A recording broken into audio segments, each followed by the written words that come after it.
The first morning at any new school is always a battlefield of eyes, some curious, some judgmental, some cruel. For 17-year-old Maya Carter, walking through the bright hallways of Crestwood High felt like stepping into a lion's den.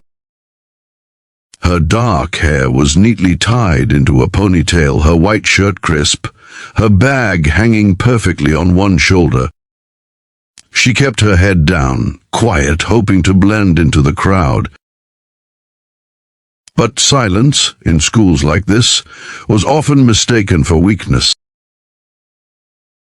The corridor buzzed with teenage noise, laughter, footsteps, slamming lockers. Maya walked slowly, her sneakers tapping against the floor, her heart pounding, as she passed groups of students who whispered behind her back. "New girl, huh?" Someone murmured. She looks scared already.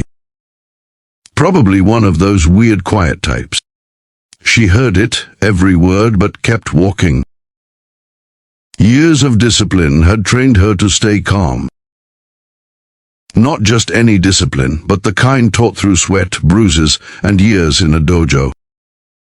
Her father, a retired martial arts instructor, had drilled it into her since she could walk. Strength isn't shown through shouting, it's shown through control. When Maya reached her locker, she fumbled with the code her guidance counselor had given her. The numbers blurred slightly, her palms were sweating. A loud laugh behind her made her flinch. Turning slightly, she saw them, the hallway kings and queens. 3 of them. At the center was Lana Brooks, a tall brunette, with flawless makeup, fake confidence, and real cruelty. On her right was Britt, short and sharp-tongued. On her left, Zane, the kind of guy who flexed every time he passed a mirror. They were Crestwood's golden trio, popular, loud, and ruthless to anyone they deemed beneath them. "Well, look who's stealing our locker spot," Lana said, smirking as she approached. Maya stepped aside politely. "Sorry. I didn't know this was anyone's spot." Lana chuckled. "Oh, it's not. It's just where we stand. You'll learn." Britt leaned closer, eyeing Maya's neat uniform. "You knew. Where you from, little mouse?" "Just moved here," Maya replied quietly, her voice steady but soft. "Guess that explains the thrift store outfit," Zane added, his friends laughing. Maya turned back to her locker, ignoring them. She had promised her father she'd stay calm, no matter what. Avoid conflict. Use your training only when there's no other choice. His words echoed in her head. But then Lana slammed the locker door shut, inches from Maya's hand.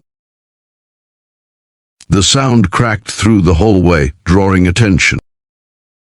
"Hey, don't walk away when we're talking to you." Maya looked up. Her eyes met Lena. Calm, steady, unreadable. That silent defiance made Lana's smirk fade for a second. "You got a problem, new girl?" She sneered. "No problem," Maya said simply. "Good. Keep it that way." Lana flipped her hair and turned, but not before giving Maya's bag a hard shove. It fell to the ground, papers spilling everywhere. The trio laughed as they walked away. Maya kneeled quietly to pick them up, her fingers trembling, not with fear, but restraint. Deep inside her, something wanted to react.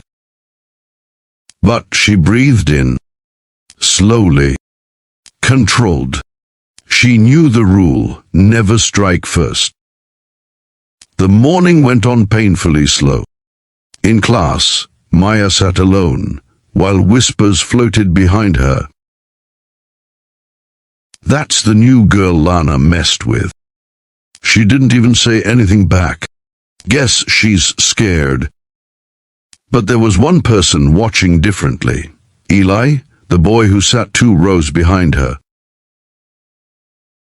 Quiet, athletic, and observant, he noticed things others didn't. The way Maya's hand moved when she caught her falling pencil, too fast, too precise. The way her back stayed straight even when being mocked. Something about her calm wasn't weakness, it was focus. During lunch, Maya sat by herself in the corner of the cafeteria, eating slowly, head down. She could feel eyes on her, laughter in the distance. Lana's group sat across the room, tossing fries, whispering, pointing. The humiliation was routine for them, a sport. But Maya had survived worse storms than high school cruelty. She had buried her mother last year, stood by her father through bankruptcy, and trained until her knuckles bled just to stay grounded. She wasn't afraid of bullies. She was afraid of losing control. By the time the final bell rang, the hallway thinned. Students hurried out. Maya took her time, waiting for the crowd